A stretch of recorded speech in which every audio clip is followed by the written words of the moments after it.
Well, we are down here today, down in the part of the Timaquan Preserve, right down on the edge of it.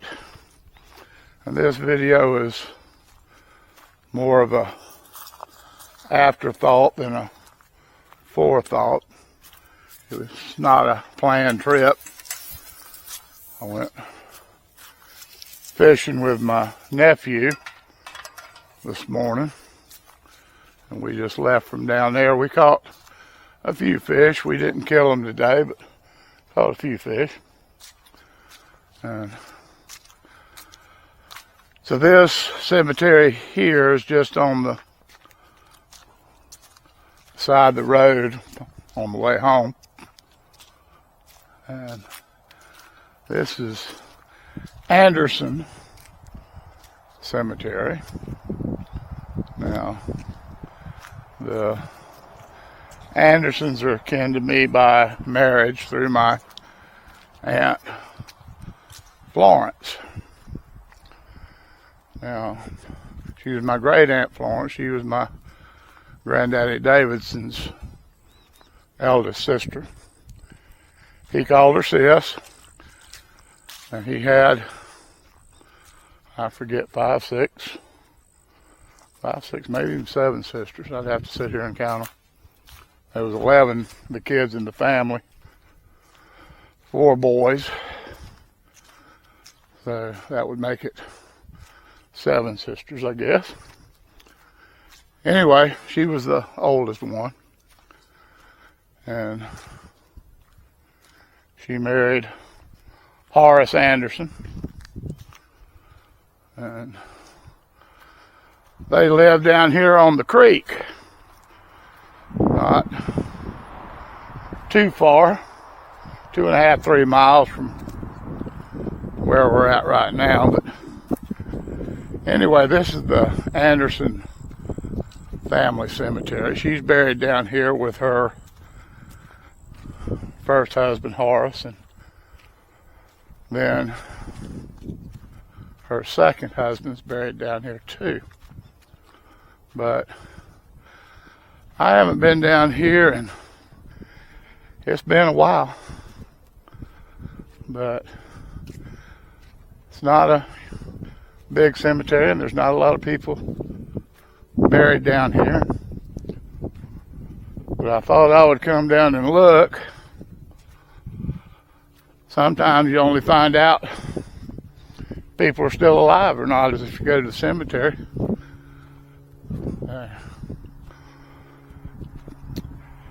Anyway, I don't know. There can't be over 50 people probably buried down here. But I thought I'd come down and say hey to Aunt Florence and Horace.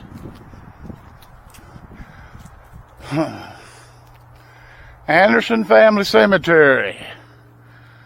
John Council Anderson, born May 14th, 1838 in Reedville, Georgia, to John Shadrick and Elizabeth Yeomans Anderson. He served as a private for Company A, 26th Georgia Infantry, Confederate States Army, from August 25th, 1861 until May 18th, or May 19th, 1965. After the war, he married Mary Blewett Houston in 1870. They had 5 children: Blewett, Frank, Ruby, Georgia, and Adrian. John died on January 14th, 1912 in Jacksonville, Florida, at the age of 73. And this cemetery was established in 1901. I don't know where they lived. Now, this is new here.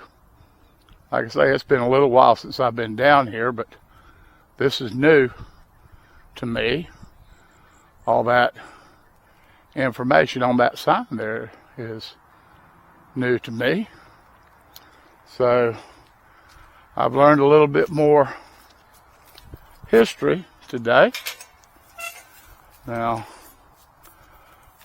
I don't know where my Uncle Horace falls into all that. I will have to check and see now that I've got that information. But there's a couple people buried down here up near the front. Gogahan. Now, apparently Gohagan. Okay. Took me a minute to catch that, but that would be pronounced Gohagan. Took me a second, and I know the Gohagan name, but somehow it just didn't look that way. He married Elaine Anderson, and a couple of more of the Andersons there. But my Aunt Florence is back over in back part of the cemetery over there. We'll kind of loop around. And I don't have a whole lot of stories. Usually I've got several stories. Now, Leonard Anderson. Leonard was one of Aunt Florence's sons. He would have been my first cousin once removed. Now, got some Kellums and some Johnsons. None of these names are familiar to me. I mean, the last names are, but the people themselves are not. And I do have most of these people down here would be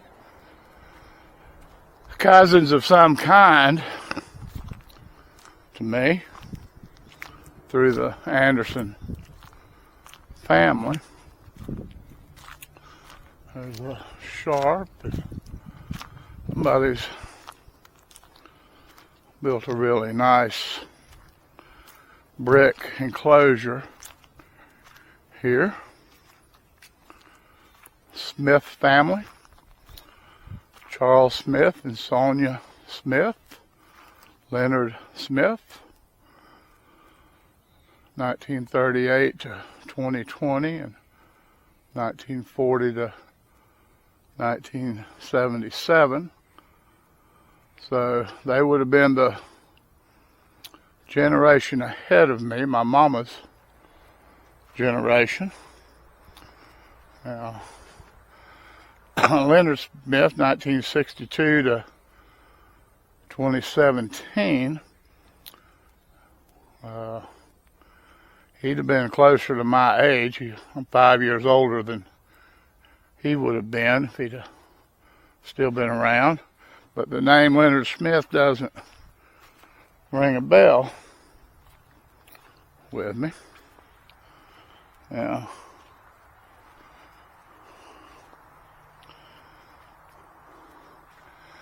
There's a Horace R.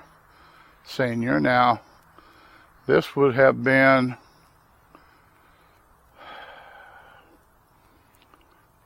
this must have been a nephew to Horace, just named after him. I do not recall Horace and Sis having a son named Horace, so he must have been a nephew. Got some Coxes and Crooms, Adrian.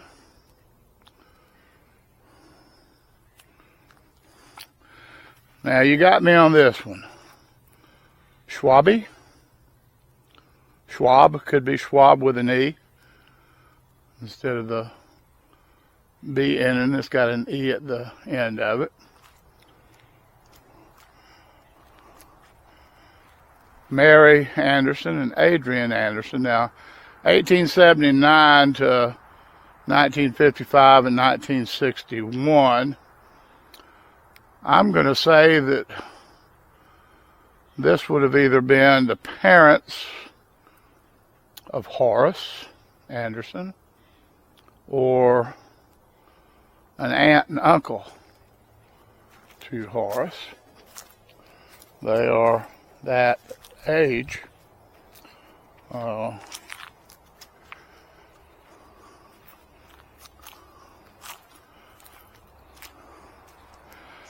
John C. Anderson, born 1838, died in 1912.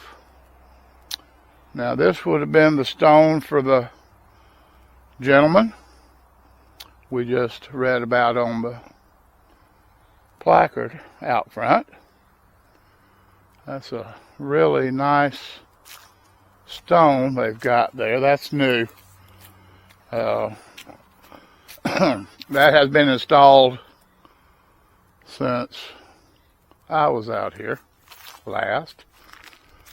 Now, that's Leonard Anderson. That would have been Horace's brother, Leonard. 1920 to 1966.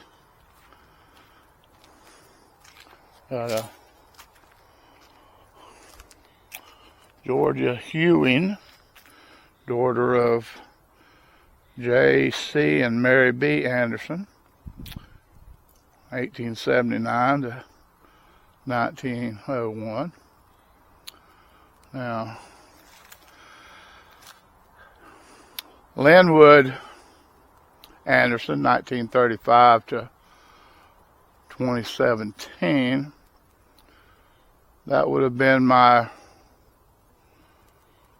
let's see, he would have been first cousin to my mom. That was Florence and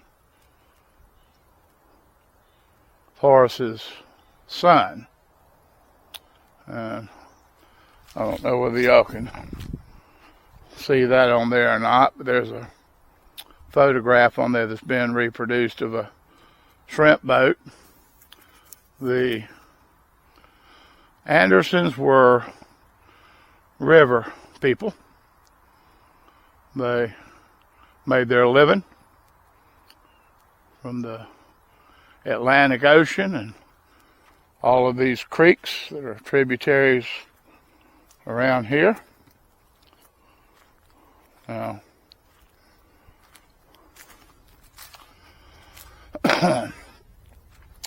this would be my great aunt Florence. Now they've got on here hers, Florence Anderson York. Now, she married a gentleman named York after Horace passed away. Now Horace is buried next to her.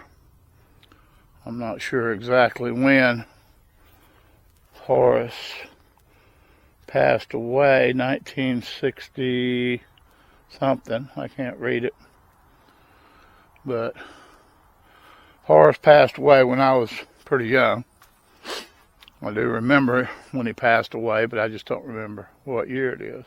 But anyway, Aunt Florence, March 13th, 1918 to March 16th, 1993.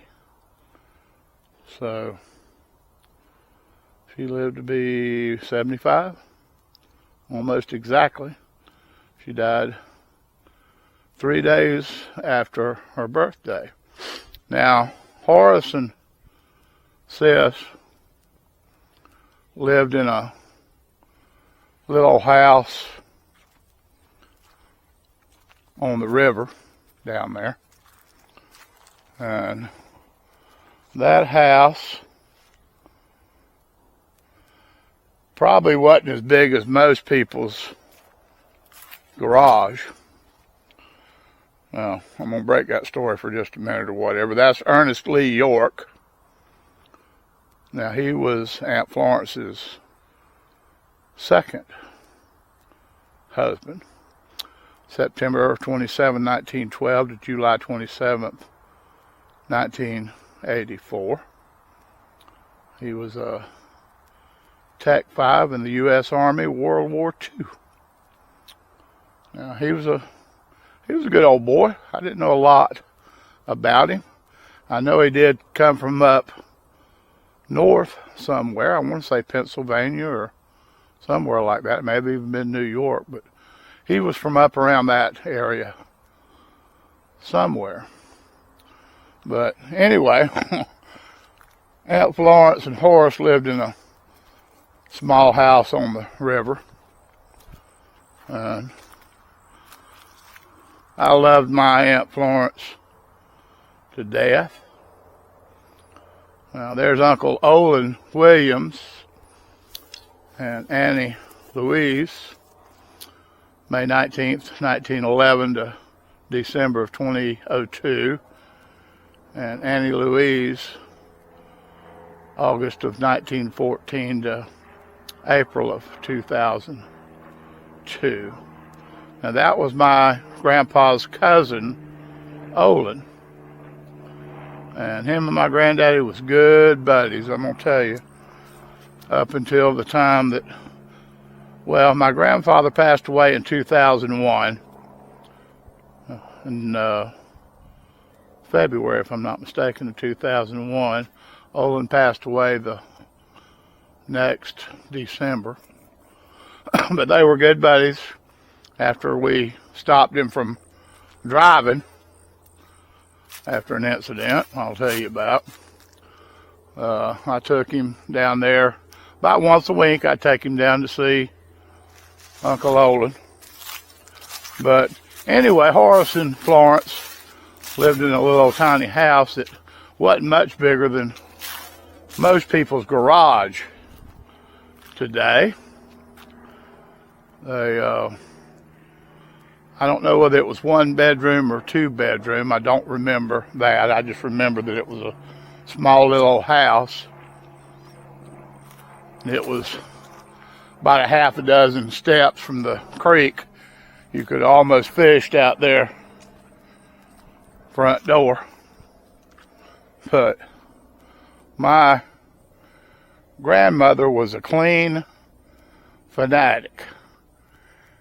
Her house was always clean. Her dishes was always done. She didn't like a speck of dust or a dirty floor. Well, Aunt Florence, I love her. But Aunt Florence was, don't do nothing today, you can put it off till tomorrow. And her house cleaning was about the same. Now, to me, it didn't bother me a bit, but boy, my grandma, whoo, she loved sis, but she wasn't crazy about going down to their house. Now, there's Bruce Reese, 1957 to 1989. Now, Bruce Reese, I went to school with Bruce. Bruce is another one who made a living in the creek. Sometimes he would come to school and he'd fall asleep at his desk because he'd have been out all night fishing. That's how they earn their living. And he'd be out, they'd have been out all night fishing, and he'd sometimes sleep during school because he didn't get no sleep the night before. But that's just the way people done things back in the day. Now,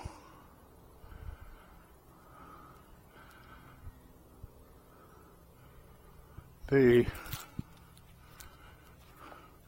there's a marker for the wingate. Now we had there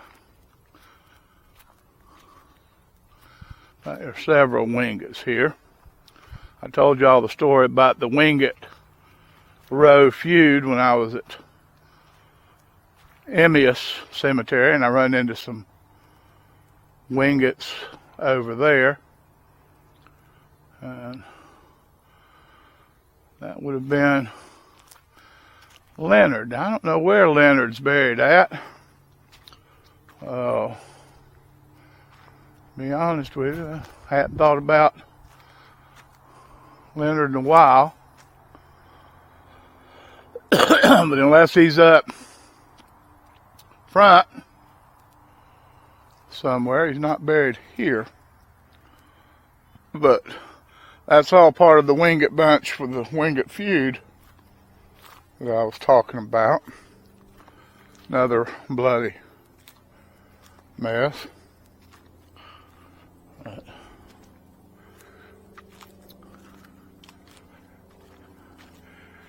Anyway, going back to my grandmother and her cleanliness, she was a deeply Christian woman.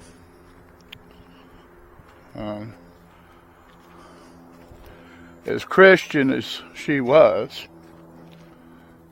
some of the Burks and more of the Reeses, as there's Leonard, buried right over there. Leonard D. Winget Sr., 1915 to 1985. Now, Leonard was the sole survivor of that Bonnie and Clyde style execution that I was telling y'all about in the other video. He was a young boy when that happened. That happened, I guess, in the 20s is when that happened. I'd have to double check the date on it, but his daddy and I guess 3 uncles or 4 uncles were all killed. I mean, just outright murdered. Supposedly over a pig or something. But anyway, getting back to my grandma, the clean fanatic. Now, to be as Christian a woman as she was just about as superstitious as she was a Christian. Some more of the Andersons. There's Jack Anderson. Now, Jack Anderson would have been in my mother's generation. Got a nice stone there. Picture of them fishing. I like that. And they got a brim on each one of their individual stones. I like that. That's real nice. I think with a couple more here, and then but she had more sayings, and one day I could devote nothing. Forrest E. Anderson. Well, that's my middle name, Forrest. But he wasn't related to the Davidsons. So I don't know whether maybe that name derived from the Davidsons. There's Peggy Anderson Pounders. Now, Peggy was about 8 years older than me. And Peggy was a cousin of mine. Now, I thought Jimmy Anderson was buried down here. I didn't see his stone. Maybe this is here.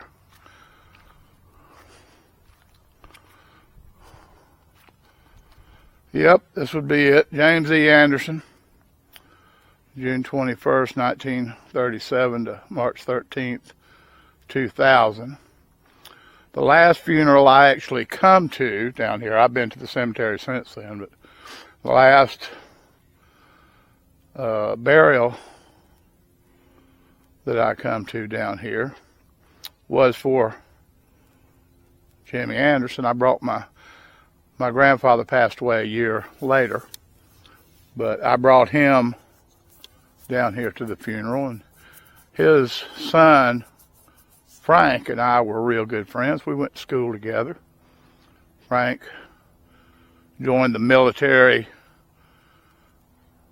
I guess he may have even joined before he finished high school, or if he didn't, it was right after he graduated high school. And he had just retired when his daddy, Jimmy, passed away. So Frank had put in 25 years and retired as a master sergeant. But my grandmother had more sayings and isms than anybody I know. Talking about the house cleaning thing. If she swept in the house after dark, she would sweep it right up to the door. She would not sweep it outside that door, and buddy, you better not sweep it out either. Because it was bad luck to sweep that dirt out the door. Now that would tie into my Uncle Lyle's story. He's got a story that one day I'd like for him to tell on here or whatever, that he made the fatal mistake of, when they were staying at her house one time, of sweeping a little bit of dirt out the door that she had swept up there. And I'll let him finish that story one day, because it's something else. But she believed in all those, and I mean she believed strongly in all those old sayings and cures and all that stuff. And I've got to say that some of it worked, or at least you thought it worked. And actually, if you put statistics into motion, there's right and wrong and yes and no. You've got a 50-50 chance of things happening one way or another. You flip a coin, there's two sides to the coin. 50% of the time you're going to get heads, 50% of the time you're going to get tails. But you didn't wash your clothes on New Year's Day. Bad luck to do that. If you did, somebody was going to die before the year was out. Here again, statistically, chances are somebody you knew was going to die. You know, but anyway, but there was going to be a death in the family if you washed your clothes on New Year's Day. If you didn't buy new clothes for a funeral, if you had bad dreams, you put a pocket knife under your pillow, and that would cut your dreams. Now, I have had people tell me that that worked. Now, whether that was, psychology working, I don't know. Who am I to say one way or the other? But she lived by them old-timey things. She knew all kinds of old-time remedies. In fact, her daddy was apparently very superstitious too, Jack Green.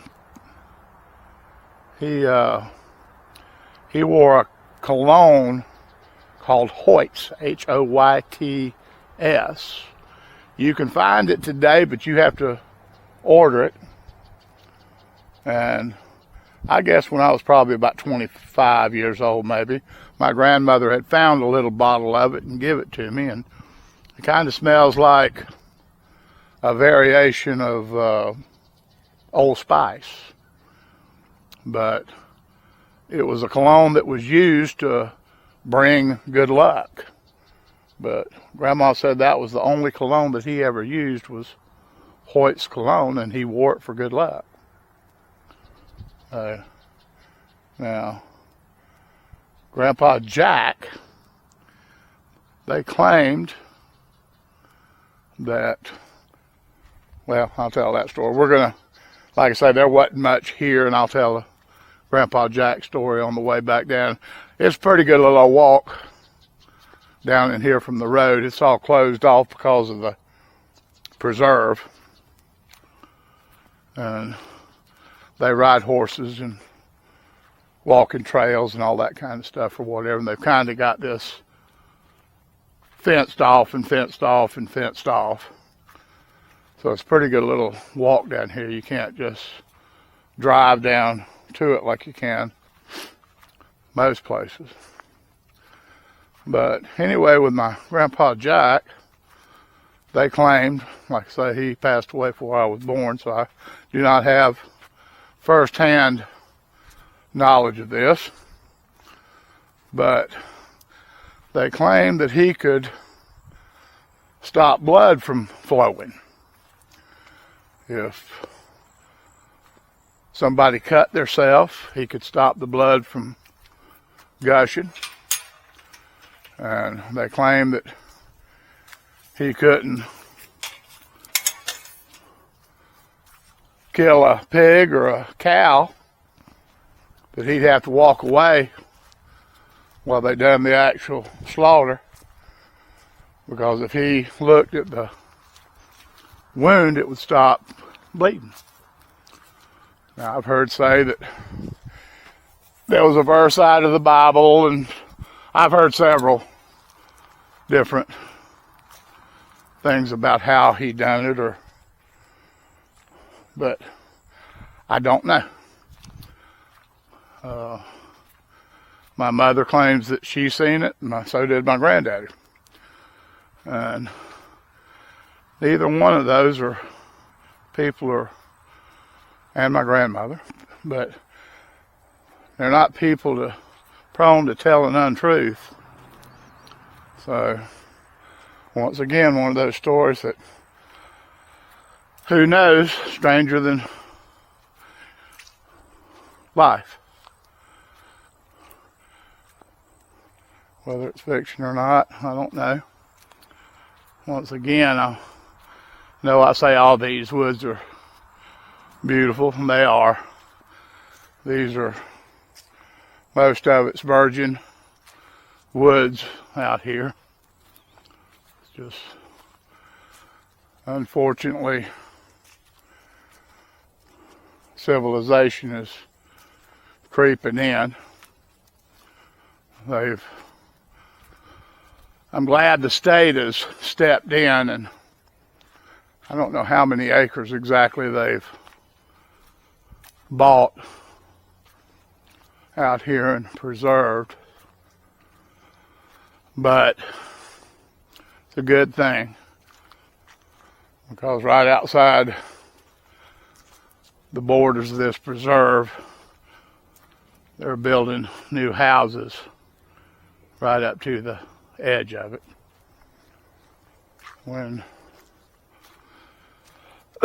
Even when I was a young one, and we first moved out this way,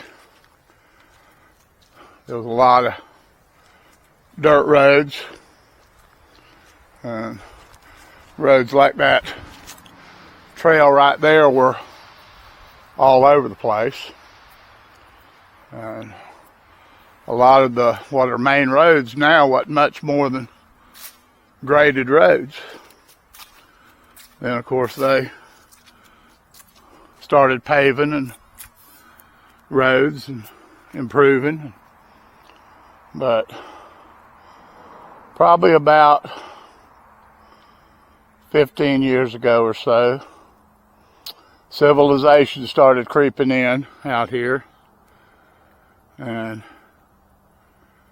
is taking over rapidly, but I don't know whether it's 5,000 or 10,000 acres that they've got out here, but I sure am glad to know that it's preserved.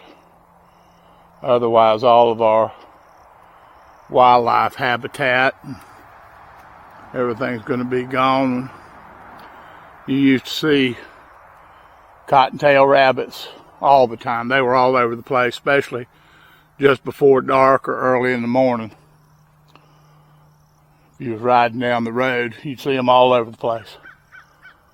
And same way with the quail. See them all over the place, but you don't see either one of those anymore because their habitat's just gone. See a marsh rabbit every once in a while and other birds or whatever, but as far as the quail and the cottontail, they are in the history books. The last one I seen, Lord have mercy, 5, 6, 7 years ago, and that's the first one I'd seen then. Now, I'll tell you what I did see, fox squirrel's another one. Now, for those of y'all that don't know what a fox squirrel is a huge squirrel. And when I say a huge squirrel, they're almost the size of a small house cat. They are big. They got a long tail on them that is very fuzzy. And me and my uncle and my mom were riding around looking for a cemetery up in Nassau. And where this old graveyard was on private property, and we were going down to these people's house we were trying to find their house to get permission and to find out exactly where the cemetery was. And we come in, it was wooded, and once we broke through that wooded area, it cleared up down in there with some big nice oak trees or whatever, and one of the first things we saw was a big old fox squirrel. Beautiful sight to see. That's the first one of them I'd seen in probably 20 or 25 years. It had been a long time. And even though they never were plentiful around here, you did see them every once in a while, but not anymore. Another one that's gone by the wayside. So, anyway, like I say, this video was an afterthought, and I probably kept you longer than you wanted to be here. But I had to go down and say hey to Aunt Florence. Like I say, I hadn't been down here in a while. I like to drop by and say hey every once in a while. So, as always, I appreciate y'all's time. I know your time is valuable. And I appreciate you spending a few minutes with me. If you would, please like and subscribe. Hit the bell. Make a comment if you want to. But once again, as usual, I appreciate you. Y'all have a good day, and God bless you.